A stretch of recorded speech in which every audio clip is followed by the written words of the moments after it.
I'm not gonna lie to you guys. The past 2 weeks, I've been actually a little bit more excited about the anime, but this last chapter, the manga came out, and it just revitalized my hype for the manga. I mean, it was absolutely amazing, especially towards the end of the chapter. And that's pretty much what I'm going to talk about at first. Now, I've pretty much been covering this theory for a very long time. The theory that Jiraiya could possibly be Kashin Koji. Now, a lot of people were actually thinking about this for multiple reasons. Now, a lot of people actually thought that the writers are pretty much trolling us. Same here. I made a whole video talking about how the writers are trolling us. And if this right here is a troll, the writers have been taking this trolling thing to a whole nother level. Now, of course, a lot of people do feel, or a lot of people have mixed opinions about Jiraiya possibly coming back as an enemy. Some people love it, some people would absolutely hate it. I've even heard from Neverworld talk about how he would probably even drop the whole series of Boruto if that was the case. Of course, there is a lot of emotional connection to Jiraiya. Some people want him to come back just because, but some people feel like he should have his legacy and be a good guy, period. Now, there's also theories about Kashin Koji possibly being Jiraiya's son. Now, before I go any further, I'm pretty much going to tell you guys why this all came up, why this is going very, very much further. I'm pretty sure you guys all know Kawaki is with Naruto right now, and they are in the Hidden Leaf Village. Kashin Koji and Delta, which are members of the Kado organization, if you guys don't know, they're pretty much like the new Akatsuki and Boruto. They're a part of the Kado organization. They're basically standing on the edge of the Konoha. Delta basically brought up a question to Kashin Koji and asked him, hey, do you know if the Leaf Village still checks chakra whenever someone enters the village? And this is one of the main reasons why the Konoha couldn't really track Sasuke and also couldn't really track Itachi when they came back to the village. And this is another reason why they instantly knew that pain actually came into the village, mainly because they had the ability to track people's chakra. Now, Kashin Koji himself, he told Delta, it's best if you don't come in, it's best if I go myself. When Kashin Koji entered the Hidden Leaf Village, no sensors went off, we see no threat detection, and that's because Kashin Koji has the chakra of a hidden leaf ninja. Now, this right here is next level trolling, if it is trolling, because of course the theories about Jiraiya and Kashin Koji are possibly becoming true. Kashin Koji said that his fate was always linked to the Leaf Village. Kashin Koji, much like Jiraiya, summons Toad. Kashin Koji, much like Jiraiya, and only a handful of other people in the ninja world knows and perfected the Rasengan. This right here is crazy territory. But now, getting into the actual plot of the chapter, Kashin Koji is actually coming after Kawaki. If you guys don't know, Kawaki is basically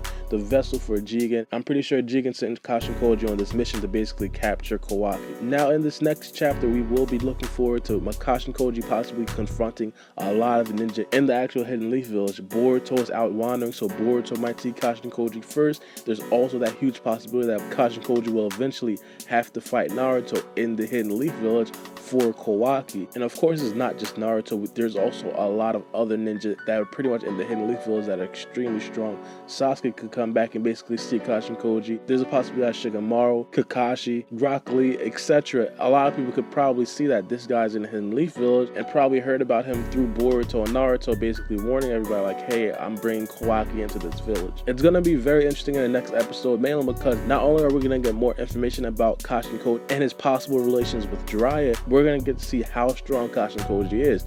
From my looks of it already, I feel like Kashin Koji is definitely stronger than Konohamaru. He was definitely stronger than Ao. I'm pretty sure you guys remember Ao basically washed Konohamaru. In my opinion, I feel like Kashin Koji is a great representation of the skill gap or the power of the Kado organization of an average member. So this should be a very interesting fight. It'll be very interesting to see if Kashin Koji himself can rival Sasuke and Naruto. If Kashin Koji has the ability to rival Sasuke and Naruto, it would mean huge things for their leader, Jigen, because of course we all expect Jigen to be at least twice the strength of Kashin Koji because of the absurd karma skill that he does have and probably this mysterious eye dojutsu that he also has. But now, getting off of the Kashin Koji fiasco that we will see in the next chapter, I want to talk about Kawaki and what Kawaki was actually showing in this chapter. And I feel like Kawaki is really warming up to Naruto and everybody else in the Hidden Leaf Village. And of course, we got to see some nice pages of Kawaki having a flashback to Jigen and what Jigen basically put him through. Now, it starts off with Naruto and Kawaki going to find a vase, and I thought this was made pretty clear, but over the past month, a lot of people have been questioning, hey, where's Naruto taking Kawaki? It was pretty much clear. Naruto said, hey, you're not gonna go steal a vase, we're gonna go get one. He basically said that in the last chapter, so that's exactly what they did. It's funny enough, they went to Ino's shop. I didn't necessarily know that Ino sold flowers. I'm pretty sure that came up sometime in one of the Boruto or Naruto episodes. I just didn't remember it, but they go there, and on the way there, Kawaki actually meets up with Sada, and of course the Kawasada ship actually begins right here. I'm pretty sure you guys probably know this. I'm Team Boruto. That has nothing to do with this, by the way. I feel like Kawaki and Sada could possibly make a ship even better than Sasuke and Sakura. I feel like they could do that situation right and do it justice. But Kawaki and Sada did have a back and forth in this episode. It was kind of funny. It was like Sada didn't really like Kawaki, but she wants to actually be his friend mainly because she wants to become the Hokage. Kawaki himself just dislikes Sada. Of course, Sada always wants to be in people's business and pretty much boss everybody around. One of the biggest moments with those two is basically when a kid bumped into Kawaki and Kawaki almost destroyed that kid. He used his mutating arm and threatened the kid, but Naruto stopped him, and Sada was really critical of that. But all in all, I really look forward to another chapter of Sada and Kawaki interacting, because I do feel like they're probably going to end up together. But when they got to the flower shop, Kawaki had to pick out a vase for Hinata mainly because he broke the previous vase. Ino had to put flowers into the vase. Kawaki basically had flashbacks and he got extremely scared.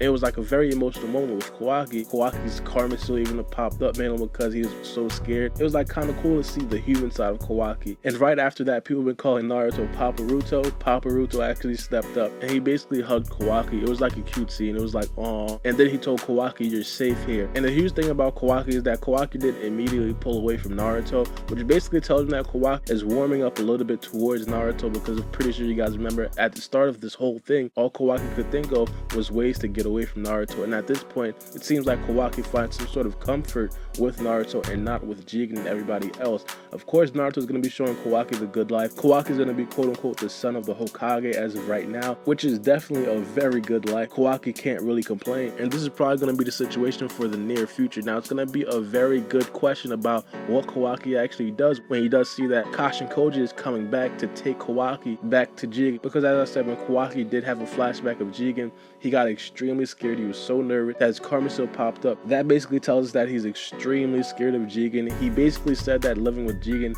is like an eternal hell. So just off of that, I feel like Kawaki's probably going to want to stay with Naruto, or probably just leave the situation altogether and probably get away from Naruto. The thing is, I really don't see how Kawaki goes back to the Kata organization. Of course, we've seen the opening where we did see that Kawaki eventually says, I'm going to be sending Boruto to meet the 7th Hokage. I just want to know how they get from this point where Naruto is comforting Kawaki, where Kawaki feels completely safe with Naruto, to Kawaki going back with Jigen and Kawaki basically trying to destroy the Hidden Leaf Village. This arc is super interesting. I really can't wait till this arc goes to the anime. I'm praying that this arc basically starts when the Mitsuki arc is over. Of course, I feel like the Mitsuki arc, in my opinion, is a very good arc. A lot of people don't like it mainly because we all want to get to the Kawaki arc, and I very much understand that mainly because the Kawaki arc is something that's very huge. A lot of people do want to see how Kawaki interacts with everybody else, and of course the anime is much different from the manga, and I could pretty much show a lot more of the anime than I can of the manga. But as an overall opinion, I didn't really think that this chapter was overly interesting. Of course, I kind of thought that it probably wouldn't be much action in this chapter. This chapter was more of a hype chapter for the next chapter, and I feel like there's going to be more of that in the next chapter as well. I personally don't think that Kashin Koji is probably going to fight in the next chapter. I feel like the chapter after that is going to be when Kashin Koji actually does fight.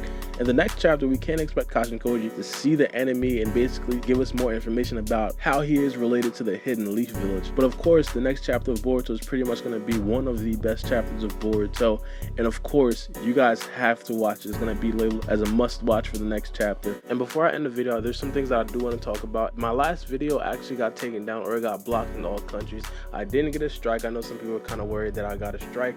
Thank you guys for worrying about that. And there was no foul play by YouTube. I do understand why the video got blocked, but I do want to cover it a tiny bit in this video, since some of you guys probably didn't get to see my last video. And the last video is basically the spoilers about the next episode of Boruto, and of course it comes out tomorrow, so I'm pretty sure people that are watching this tomorrow or probably like a week from now probably don't even care about this part. But in the next episode of Boruto, there's supposed to be a Jounin that does die. Now I'm not completely sure who the Jounin is going to be. I've heard a lot of people saying that they want it to be Sakura. I don't know why, but what I'm thinking is it's probably going to be a random Jounin, a Jounin that was probably in the wrong place at the wrong time. That was pretty much like a highly upvoted comment on a video that I actually did post about it, so I'm pretty sure you guys think the same as well. The thing about it is that, you know, every time we do run into a situation like this where we feel like the writers of Boruto, they're being too vanilla and they're not really giving us everything. Where me especially, I have been vocal about this. Like sometimes I'll say, you know what, this could be that, but I don't want to put anything on the Boruto writers. One of the most famous examples of this is when we were actually talking about what the vessel can possibly be. Everybody in the comment section was spamming, oh, it's Kawaki, it's Kawaki. This is back when we didn't necessarily know that it was going to be Kawaki, and we never seen Kawaki in the manga. I thought that it would be Kawaki, but I didn't really trust the Boruto writers to write in Kawaki this early. And the same thing with the Boruto summoning jutsu. I kind of thought that it would be a very good thing to add, and of course the Boruto writers, they're proving me wrong. So this could possibly be a situation where we think it's going to be a fodder or just a random Jounin that does die off in the anime of Boruto, but it could prove to be a very strong and pretty much a Jounin that's dear and close to our hearts. But along with the chapter, let me know what you guys think about these spoilers in the comment section below. But let me know what you guys think about this chapter in the comment section below. It's been your boy Baara, and we out.